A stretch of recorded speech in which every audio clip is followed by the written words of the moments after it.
মুসুরির ডাল রান্না করব। তো মুসুরির ডাল ধুয়ে নিলাম, ধুয়ে এখন ভিজিয়ে রাখবো 10 মিনিট। মুসুরির ডালটা 10 মিনিট রান্নার আগে ভিজিয়ে রাখলে তাড়াতাড়ি সিদ্ধ হয়ে যায়। তো ডাল সিদ্ধ বসিয়ে দিলাম।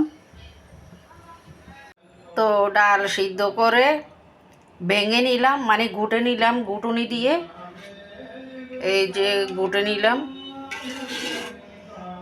তারপর তো ডালে হলুদ আর লবণ অ্যাড করলাম, কাঁচামরিচ দিয়ে দিলাম, একটু ফ্লেভারের জন্য কাঁচামরিচ দিয়ে দিলাম।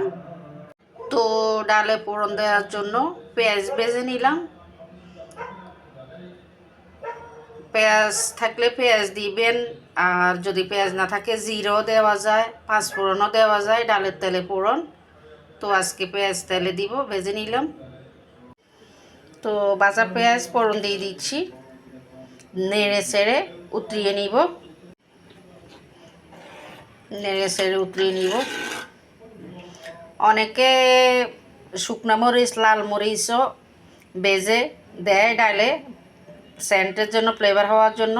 তো আমি কাঁচামরিচ দিয়ে দিলাম, আর শুকনো মরিচ দিলাম না। চাইলে আপনারা শুকনো মরিচও দিতে পারেন। এবার উতরিয়ে নিব, হয়ে যাবে ডাল রান্না। তো উতরিয়ে নিলাম, হয়ে গেছে মসুর ডাল রান্না।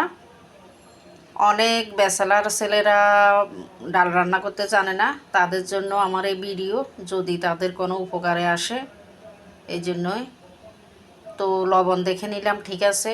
সব রান্না নামানোর আগে, চুলার থেকে নামানোর আগে লবণ দেখে নিতে হয়। তো লবণ দেখে নিলাম ঠিক আছে। তো আজকে পর্যন্তই।